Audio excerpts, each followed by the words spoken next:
listening to the Straight to Video podcast with Rob Lane. What's up? How you doing? And thanks for checking out my show Straight to Video. How's your week been? Hope it's been good.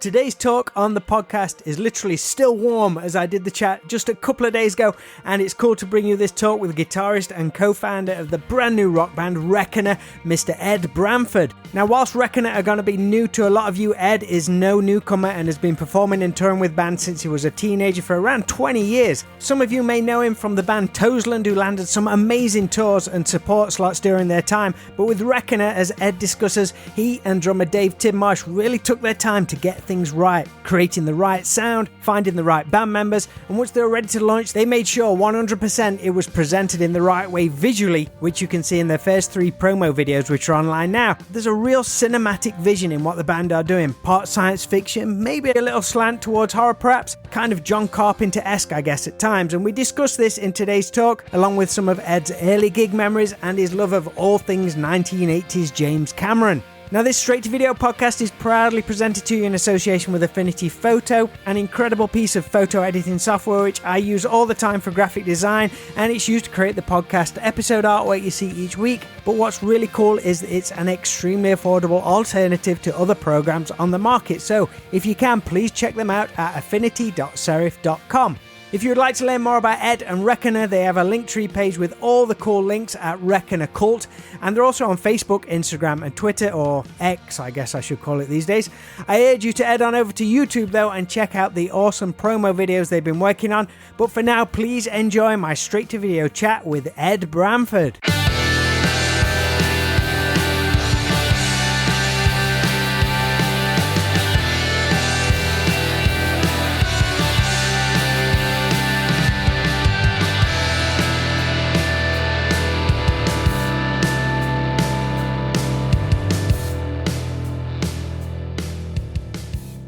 Oh, how's the back? Yeah, today was a turning point, actually. Been in and out a bit, and just there was one point after like a shower, and I just went, "Oh, I can actually sit in my car now," and it's slowly getting there.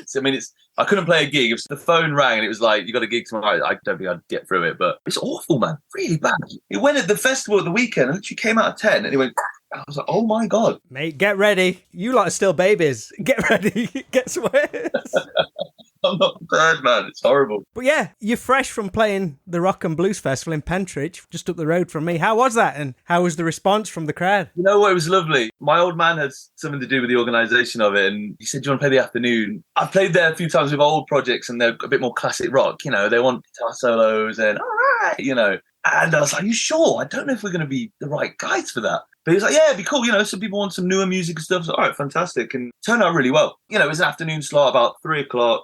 It was a lovely day, which didn't help because we were inside the tent. Everyone came in. It was full by the end of it. It was really nice and great response, man. It was also really nice to play a big stage. It was only our 4th gig with the new project, and they've been really nice gigs previous to that, but quite small, tight rooms, quite manic changeovers, you know. One of them was an all-dayer, which was fantastic, but it was like 12 bands in one small pub venue, and everyone has to share a kitchen. It's like, oh my God. Whereas this was really relaxed. Had our own little trailer, just looked after, and bigger space and less carnage, really. But it was good fun. Why are festivals like that? They seem to run a lot smoother than just like a single pub gig, which is just absolute chaos. It's strange, isn't it? I mean, I guess more space, more staff.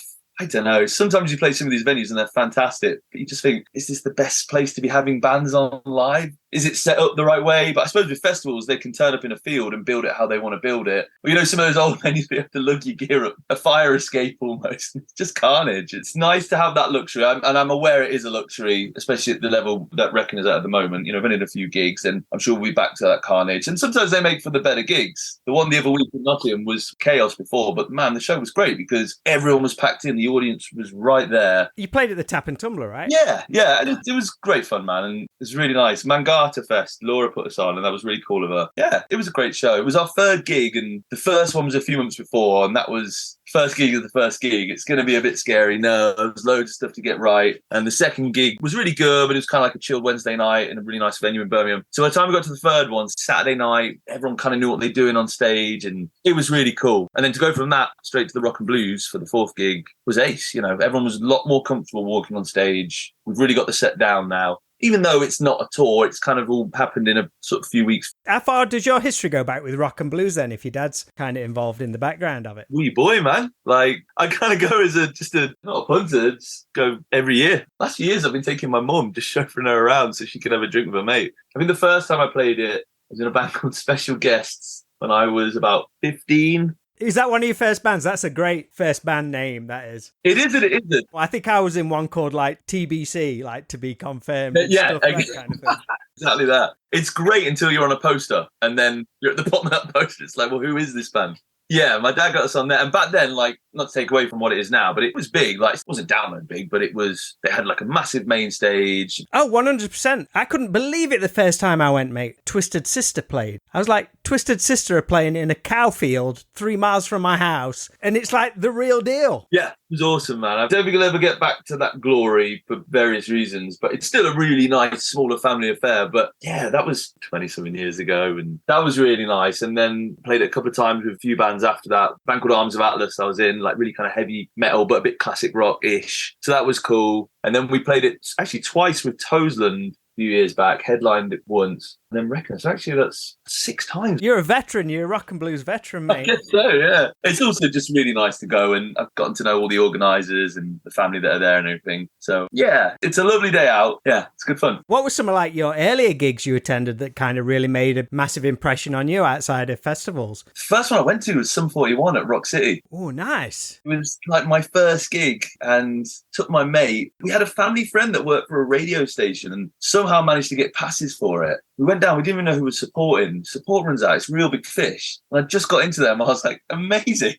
So they supported, and Sum 41 had just released the All Killer No Filler album. So man, they were just amazing. Absolutely killed. I was 14, just mind fucking blown, you know. Wow. I think I went in crowd surf, maybe. It's just insane. How big did Rock City feel to you then? I bet it felt massive. Oh my God, like just huge, like a stadium or so. You know, I remember it was on the, the balcony at the back, just on the stairs, these two little 14-year-olds just hugging the rails, like just, whoa, amazing. Still sticks with me. Some point one singer came out, and first one on the album, I think it's like this double time, like, and he doesn't play guitar, he just he sings, and then his tech just threw him this gold Les Paul, and just so seamless, grabbed it and he was in. I was like, that's so badass. Still one of the coolest things you've ever seen to this day. Oh my God. I'd never do it. I'd never risk it. I can't do it because I know I'd miss and it would just be crack and that would be the end. But I definitely stuck with it. I made a massive impression, that gig. Was you playing at the time? Because you've been playing guitar like since you were like 13, right? Yeah, I was just like in my first band. So I would have been, 13, 14. And yeah,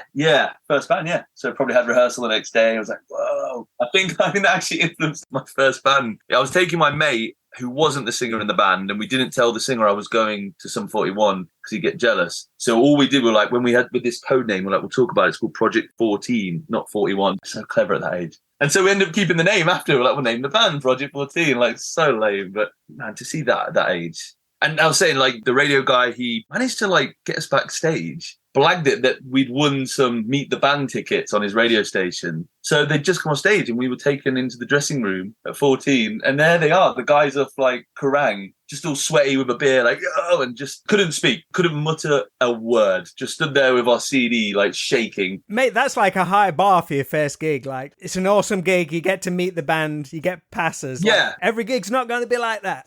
Well, strangely, the second one was, we got passes for Jimmy Eat World like a few months later. And they just released the Bleed American and same thing, and went backstage, he blagged the same BS. Was you all cool this time? That's the thing. I was like, okay, all right, guys. I went, you playing drop D, don't you? You know, trying to make chat and thinking, prepped it, like nothing else to talk about. Thought I'll ask him about their tuning. That's cool. And he was like, yeah, man. And that was it. Signed the CD and left. And after that, there was no more like going backstage and all that. But those first two were about, over that year, like, well, just like, of course you see that and you're like, that's what I want to do. So are you born and raised in Leicester? Yeah, Leicester lad.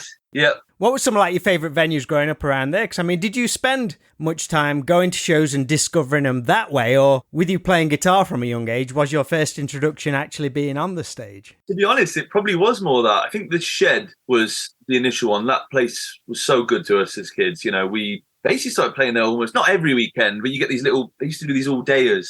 So first few bands just playing there every weekend, and you get these little flyers, these little tickets, you gave them to your mate and they'd get in for £3 instead of £4. That's a great point. The Charlotte, that one, probably spent a year or two playing at the Shed loads. and doing quite well. And just getting all your schoolmates down and playing these all day. But then it was like the big one, the Charlotte, to go and play there, because that was the venue, man. Everyone's been through there. Sadly, not there anymore. You'd think that'd be a venue that got protected, wouldn't you? Yeah, such a shame. It's really sad that it's gone. I sort of drive by it now and then. It's like, oh man. I first went there to see, remember Lightyear, the ska band in Derby, and that same lad I went to Sum 41 with, he was like, show me this band, you got to go see him. We like dressed up. His mum gave us a lift down. You know, I see Lightyear, man, learned every word. We got to the door and they were like, how old are you? We were 15. No, you can't come in, it's 18 plus. It's like heartbroken. But I always remember the bass player came out and he was like, oh, I'm so sorry. And he gave us, I think, just a bunch of stickers and little bits and bobs off the merch stand. It meant so much. He was probably only 20, if that, at the age. You know, in my head, it's this rock star, this older guy. But that was really cool of him. So we called my friend's mom and she turned around and came and picked us up and dropped us home. But that was like, one day I'm going to play that venue. And we finally did at probably 16 years old or something. And man, that was such a great place. So yeah, definitely the Shed,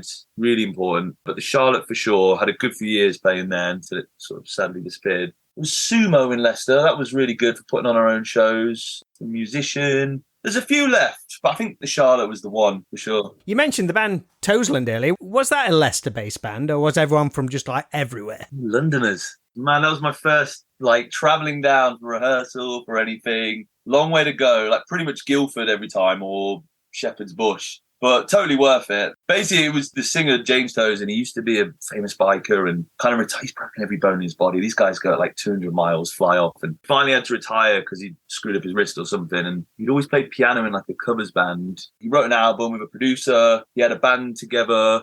For whatever reason, that they couldn't do the tour that came in. So Cool came in, hey, you got an audition in London tomorrow. Here's a couple of songs. And I went with my friend at the time who played bass in my old band. At the time, I was like, I'm playing with my buddy. We're going to go tour. He didn't get it. So I was, oh, God, I'm like, I don't know anyone. So it was kind of thrown into the deep end a bit, rehearsals, and then we were in a van and it was 3 weeks doing headline shows and then a week supporting Reef in academies. And it was something like, I mean, I did some relatively big gigs with the band before that. But this felt like the real deal sort of thing. Yeah, I would say so. Not to take away from the previous bands. They were very DIY, early 20s, really enjoyed it, but kind of we wrote the songs and everything that comes with that.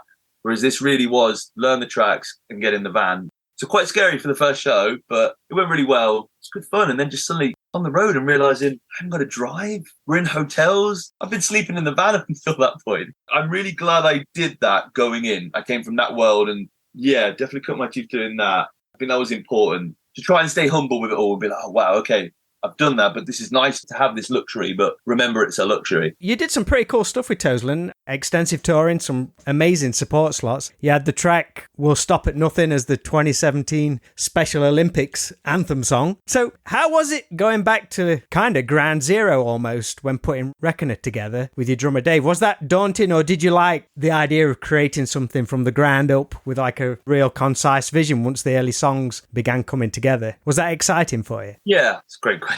I mean, it's exactly that. Luckily, there was a couple of years in between and lockdown to kind of transition because I won't go into politics, yada, yada. It all kind of came to a bit of a head and for various reasons, kind of hiatus, whatever you want to call it, kind of stopped with Toesland. And I sort of like, I've had a really good time and it is what it is. It's out of my control inevitably because it's not my band. And then about 2020, me and Dave said, let's just start writing because we'd always been in each other's bands. He played drums for me for a few shows. I jumped on his, but it was like best mates and we've done all these gigs, but it's never our music. So he has his own studio. And he was like, let's just start writing. So every Friday for about 2 years, we'd just go in. That was our day, just write. And it was really, really exciting to be creative again. Not done it for a long time. There was bits with Toesland, oh, how shall I play this riff? But inevitably, the song and the lyrics are already written.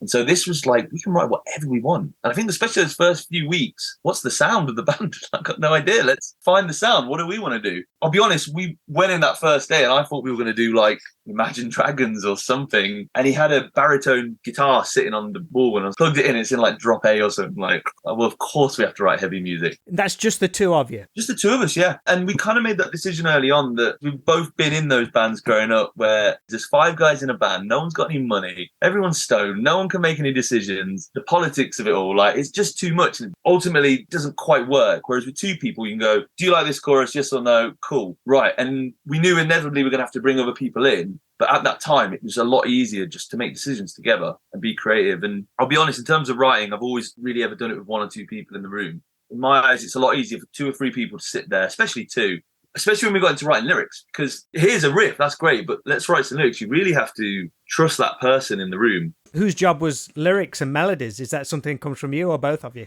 It's all been us. Everything music is a decision we've made together on everything, really. And I'm talking, does the hi-hat go there or like that meticulous? Which is why it took a long time, but we wanted to really take our time because there was no agenda, no deadline. We've got to get this done for this. It can take 10 years if we want, just too long, but take as long as we want to write 30 ideas and really between us sit there and really hone it and find that sound and ultimately end up with something we're really proud of and that we've taken a long time to do. But it really did take those 30 songs or ideas, let's say, to find the 5 songs for our EP that we can go, that's what Reckoner sounds like. Once you got it down to those, like what you could call like the Reckoner sound, how did you go like the next step in how to present it? Because you seem like you're on a real focused path on how you want the band to be presented, particularly visually. Is that from both you and Dave, or where's that kind of come from? I'd say the branding is definitely more Dave's bag. He's got a great vision for it. I mean, ultimately, though, we both knew it's got to look particularly moody. What was the next step? I guess finding a singer and a bassman and a guitarist to now bring it alive. Because you have those songs and it's like, what is the next step? Because they're there now. What do we do with that music? We're really proud of it, but we're the only ones that have heard it. And maybe a couple of mates and our girlfriends every Friday when you go home and say, hey, babe, this is this demo. And I bet they love that. oh my God, they couldn't give a shit.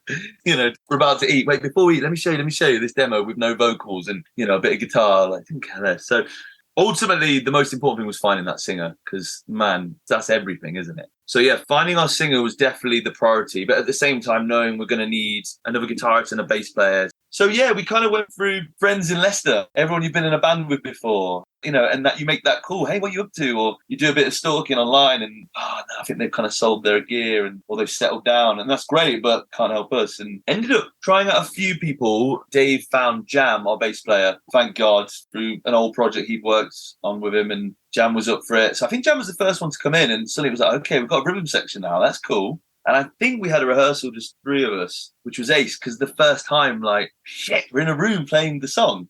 That's cool. And then we found an awesome guy called Spence, lad from Lincoln. Fantastic guitarist, brought him in. He was totally up for it. Still missing that singer. Yes, pretty much the most important part. It's so important. And it's not just someone who can sing because these songs, they have these really high choruses. They've got low bits. They've got screaming. And me and Dave had to learn how to kind of scream for these demos. And, you know, I had naively thought you just, rah, and that's that. But we both tried it. It's like, oh my God, there's so much more to it. This is really hard, like bleeding from the throat, like Jesus. So we had to find someone that could do both those things. Like we toyed with the idea, do we want 2 singers? Kind of just came to the decision we have to find the guy that can do both of that. And then everything that comes with that. He has to look the part. He has to be available. You know, he has to be able to get to us. He has to be able to say the right thing on stage. You know, it's so much that comes with it. And we went through quite a few people. I must admit, over that sort of 2-year period, there were definitely some points, some low points for me and Dave where we were like, I don't know if we're ever going to find the guy. And then just one day, he just called me. He was like, I've got the guy. I was like, no, I'm taking a piss. He's like, no, I've got the guy. Was it staring you in the face or was it somebody you knew? Never met him before. He's a lad from Oxford, 22 at the time. So the young buck, he's called Phil Sparks. Yeah, he just came up to Leicester and we met him and we got him to sing. And bless him, he got his old man brought him up and he must, you know, that's a big thing because that's like 2 mates that have known each other our whole lives that spend all this time writing this music. It's really become quite important to us. And then here you go, put your voice on it. And credit to him, he came in and he smashed it.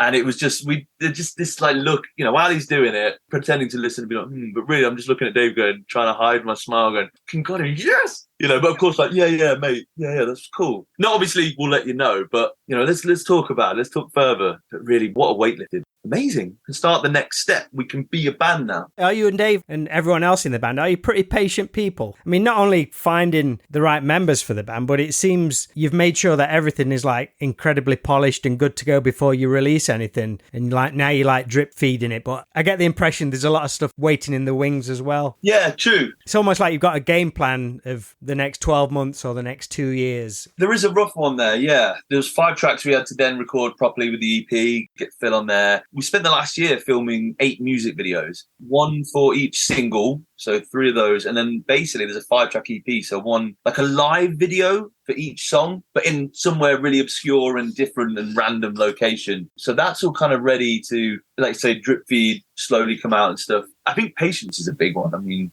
you have to be.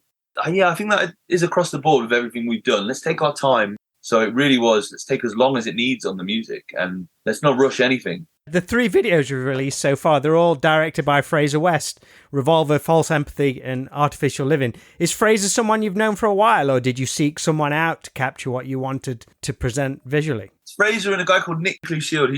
They're awesome. I've known Nick he's played guitar in a few bands I used to gig with. I never knew Fraser that well. They kind of come as a duo, really. And I think we sort of worked out a bit of here's the plan. We're going to do 8 over a year. So can you hook us up a little bit, and go from there? And they've been great. I mean, such a great eye. What was the pitch from either side? Did you have a pitch and did they have a pitch once you'd put your ideas forward? Yeah, I mean, thinking of music video ideas, it's really fun admin, but it's shit to organise. And locations, man, finding locations, it's got to look the part. You don't want to do everything at your local rehearsal room. But then you also don't want it to be too cliche. It's got to look cool and it's got to be right. So we knew whatever they made, they'd be awesome. The second video, False Empathy, they had a great suggestion up in Manchester, I believe. Kind of like where they go and shoot, these haunted house programs on Channel 5. So a really creepy looking place. And for that particular song, it was all about loneliness. And we thought, why don't we put each member in a different room so they're lonely and really take advantage of this awesome space. So that's all on them. That was their idea. And we're like, this is great.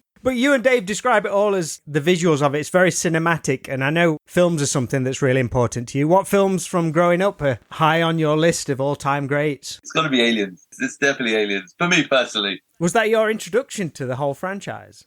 I think so. I was thinking about this the other day. I remember sitting down and watching the first one, but I think I'd seen some of the second one already. I remember it being on TV and watching it. I think I'd been left with a babysitter or something, and I think it was the scene where they go into the nest essentially, and there's all the people in the walls saying kill me, and that woman starts having a chest burster and it's like chaos. I remember seeing that as a kid and it really stuck with me. Did it scare you? Because when I saw Aliens, it terrified me. It scared the shit out of me. I remember feeling quite ill after seeing that scene, because I don't think I'd seen the chest burster scene from the first one before that. But going back and watching it, I don't think I knew it was coming. You watch it back and you pause it and you can see the little puppet and the stick through the table. Besides that, the rest of that film still looks absolutely amazing, I think. Especially with James Cameron's sequel. And you look back at that, it's incredible. I think he was at his peak in the 80s then. You look at Terminator 1 and 2, The Abyss as well, and the whole world that he creates. But then you look at the making of and the little tricks that are used. So clever. There's a bit in Aliens where they have the sleeping pods and there's supposed to be 15 or 20. They only could afford to make 5. So they just put a big mirror down the middle and it looks like there's loads of them. We had a rewatch of Terminator a couple of weeks ago and I'd not seen it in probably 15, 20 years. It's so good, man. It's so good. So good. I mean, it's scary as well. That first one is really scary. I remember the scene when he comes out the flames at the end as the Terminator. And as a kid, you're like, oh, it's the end. And they play the happy music and they're hugging. You watch it now, of course, there's a lump in the background where he's going to climb out of. But as a kid, I was like, oh my God, he's still alive. And there's something about the stop motion of that when he's chasing them. And you can see it's that old technology of movement. But there's something that makes it... It almost works. It's almost suitable for that. Exactly that. It's terrifying. That end scene, it's, the rest of it, that sense of dread, that he's after him. When he's finally, and Kyle's busted up and on your feet, soldier, and all that, it's amazing, man. Obviously the second one is a game changer for many, many reasons. You look at that early CGI and it's around Jurassic Park time and all that. It's one of the best action films ever made. They drove a helicopter through that tunnel, Cameron, again, it's like, obviously he did both Terminators, but it's like that Aliens thing. It's like, how do you top something that's so good? You have to flip it on its head and turn it up to 11. Yeah, like you say, the second Terminator, well, let's make Arnie the good guy, thinking a liquid and all that stuff. Yeah, I think he's one of the only directors that can do that come in just, whoa. Saying that, I thought Avatar 2 was good. I was going to say, where do you stand with his whole vision with Avatar? You know what? It's admirable. Yeah, it's brave, Jesus, good for him. But I went to cinema to see Jurassic Park. I think I was maybe 6 or 7. That blew my mind, absolutely insane. And I think with the first Avatar, it's that same kind of whoa. Then you go and see The Lost World, it's like, hey, it's a good ride. 2 T-Rexes, kind of seen it already. And I think it's the same with Avatar. Even though the technology has come on and they've managed to do it underwater and it all looks amazing, my mind's already been blown from the first one. So what else are you bringing to the story? They rehashed a lot of stuff. The actual story was just a bit meh. It was a bit okay. I wanted a bit more of Jake Sully and it was about his kids. Okay, cool. Did you catch on to all the little Cameron tributes at the end? I've not seen the second Avatar. Oh, and I was so stumped. It's amazing. Go see it. What was your movie passion growing up? Was you more cinema or was you video and DVD? Cinema was a big thing. You used to go to the cinema. It was a big event. The cinema was full. Can we find a seat, before you book seats? And you might have to be split up from your family, but you just got on with it just to see the movie because there were 5 channels or the cinema, really. The video shop, though. I spoke about this before. I was proud to look back and be a kid that had to walk to the video shop, a massive hill, go and pick out the movie, go in there and go, wow. Always go to the sci-fi section. I remember seeing the box for The Fly and The Fly 2 and looking on the back. It's oh my God, too young to rent it. But whatever you pick, and then the big walk back, putting it on, and some arsehole hasn't rewound it. What gems did you find at the video store? Any lucky gems which you rented on spec and I've not heard of this one? Just the sci-fi section, always drawn to it. Demolition Man. Those just kind of 90s, 80s action sci-fi films, really. Thinking about it, looking on the back and just reading the synopsis and looking at the images for quite a while, maybe being in there for 40 minutes and just almost like a library almost, going around. And I do remember seeing Alien 3 had just come out, so they had all 3 together and comparing the images on them. I remember doing that. And the image for the second one with Ripley holding Newt, just these amazing photos and these shots from the film. And that's incredible. Obviously, the film's going to be really interesting, but just seeing that. When did you actually see Aliens in full? I couldn't tell you. I feel like it's always been with me, but now I've been asked about it. I've got no idea. I definitely saw these films quite young. Probably maybe too young, bit impressionable, because I remember playing in the playground aliens, you're an alien, we're a marine, that kind of kiddie stuff. And so it must have been primary school, Definitely think, me and my brothers were probably exposed to them too young. I think we watched Predator 2 quite young. It's a really dark sex scene followed by a horrific skinning of loads of people. And I think my brother went into school the next week and they were, what did you do at the weekend? True, all these skinned bodies. My mum had to be called in, bless her. So we probably just see them a bit too young. Have you got older or younger brothers? 2 younger brothers, yeah. So I was the older one, you're being an alien, you being a marine. Yeah, I couldn't tell you when I saw that one. I think I remember watching the third one. I still like the third film. I think it's good. I think it has its merits. I feel for David Fincher on that. I think the studio gave him a hard time and there was all these different scripts going around. Has a nice ending, and then they went and did Alien Resurrection. I always liked Alien Resurrection. I enjoyed it. It's a fun ride, but when you compare it to those first 2, the feel of it, it's definitely more like a comic book than a dark movie. Apparently, there's an Alien 3 radio player. Have you ever heard that? I've listened to it. There's a comic book as well. I think there were 2 or 3 different scripts for that didn't get used, and they took elements of it. But there's one that's really good. The radio player, I think it's got Michael Biehn and Lance Henriksen. Yeah, it's great, because they are the main characters. They should have been brave and gone with it, but for whatever reason, it's a shame. But yeah, man, just I think those films, the Predator films and the Alien films, the 3 big ones were so impressionable as sci-fi movies in general. There's obviously a few scattered between. The Thing by John Carpenter, it's incredible. Still holds up, man. The effects by Rob Bottin, so good. And just the paranoia that film creates. Are you a big Carpenter fan? I get from the visuals of Reckoner, I get a Carpenter vibe. Yeah, I don't know. I think ultimately Dave probably comes from a similar world. Those Fridays we used to write, we could sit there and just talk about movies. What did you watch last night? We'll just discuss the director, the look of it, everything like that. And I think that sci-fi thing has definitely found its way in. Colour's a big, important part of it. Using the Alien franchise, that first one is really black and a bit yellowy. The second one is blue, clearly. Third one is kind of had that reds and those oranges. And I feel like the fourth one's kind of green and black. But just even discussing and thinking about a movie in that sense and trying to bring that across to music. What colour does this add to it? It's crazy how you do, particularly Aliens. Yeah, it's blue. Can't be anything else. I don't think it can. And of course, it's not the whole thing is blue, but then you look at definitely when they're landing, it's the end battle when she's fighting the Queen. There's a lot of blues there.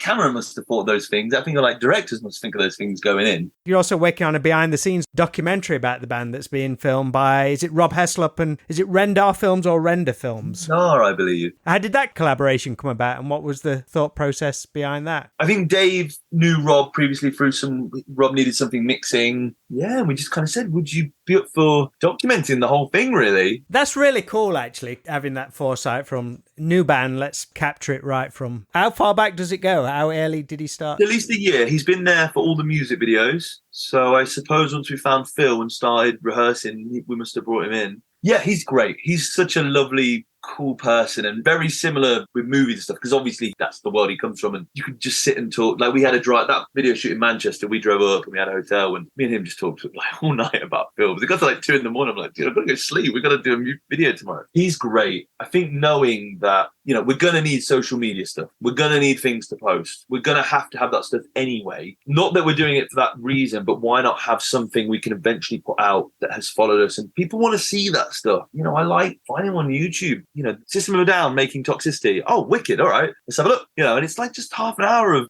crappy handheld cameras filming it, but it's really cool. It's like, that's where that riff comes from. But it's definitely more stylized with Rob. It's no way near like the handheld thing. It looks and feels like a movie. He gets the vibe. It's lots of blacks and reds and slow-mo and stuff and voiceovers. Seen a few edits of it. It's killer, man. He's doing such an amazing job, and it's ongoing. We're going to continue. The idea is to put out these 10-minute episodes at some point. I don't think we're in a rush to put them out. But now that we're kind of in full swing of gigging and doing stuff, he's with us. You know, he came to the Rock and Blues. He filmed it. It was awesome. You know, he's on stage with us and capturing as much as he can. But it's also the other bits and bobs around. It's the setup before we go on. Dave doing his stands, me sorting my pedal out. He's capturing these bits. I'm really excited for that. I don't know when it will be out, but I'm proud of it, and it'll be nice to show people that side of the band as well, I think. So now Reckoner are like an official live unit after all this time. What is the plan to like bring the whole experience like sonically and visually to a live environment? Or will it be like a totally different animal for people who have seen the videos? That's kind of been part of it on the journey, like even with the songs, trying to picture them in a set. What we never wanted to do is do one song, thank you everyone, this next one's about my cat. No one really cares. How can we essentially choreograph the set, you know? And a lot of it's to track as well, which is cool because you can plan a little more with that. And basically in between almost every song, there is this kind of droney music, perhaps. Awesome, man. Because we wanted to feel, you know, the highs and lows of a movie. You know, you've got crazy first half, the big ending, some dips in the middle, a bit like that. We want it to feel like an experience, and I guess like you are watching a film, because that is important to us. So there really are moments in between where sometimes there might be that awkward dead air in between a few songs. You're like, oh no, you know, so we feel that. That's a really cool idea, actually. I don't know how many bands do that. It's nice. I think making it a show. We're not shoegazers. We stand there, we rock out anyway, and you know, so you get all this energy for 3 minutes and then it dips. It's like maybe you know, building into the next song, perhaps. Is that going to make it hard for Joe Public to know when to clap?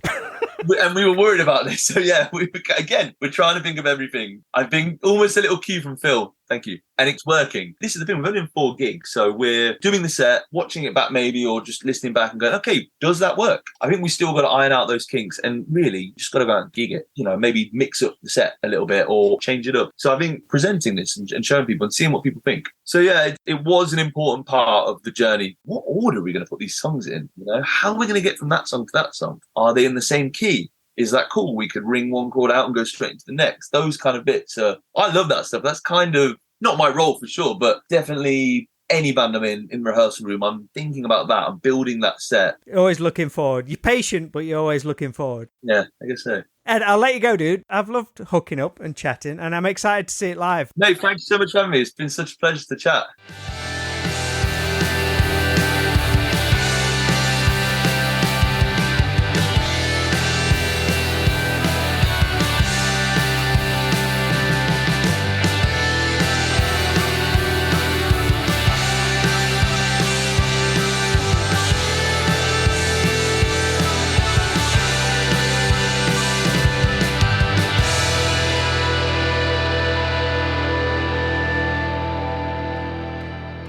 Big thanks to Ed Bramford of Reckoner for dropping by and chatting all about the band, and of course, we had to get some 80s movie talk in there too, so I hope you enjoyed listening. Be sure to find Reckoner on all the social media channels through Spotify, and also check out their great videos on YouTube. So in other straight-to-video news, the 80s Video Shop will be at Cromford Mills Comic Con on Sunday the 13th of August. Entry to the event is free, and there's a whole bunch of fun stuff happening throughout the day, so check out cromfordmills.org.uk and head to their events page and you'll be able to find all the details. Also, what is awesome, we now have our own beer called Total Recall. It's a red IPA and it's been created and brewed with the awesome dudes at Alter Ego Brewery, which is also in Alfreton, where our 80s video shop is located. And what's extra cool is that it's on sale at the Tip Inn pub, which is in Losco, where I live, and to be honest, I've done since I was 4 years old. So if you're ever in the area, please stop by and pick up a can. It's a limited run, but I guess if it proves popular, they'll do some more. It was fun to spend a day at the brewery and actually have a hand in creating it, and you know what? It tastes pretty damn good. And whilst Total Recall is kind of on the outer fringes of the 80s, I think we do get a pass because it's classic Arnie. Please hit up both the Alter Ego Brewing Company and the Tip Inn on all the socials and let them know it was Straight to Video who told you all about them. So that's all for this episode. I'll be back next Friday, but until then, always be kind, please rewind and unwind, and I'll speak to you all real soon.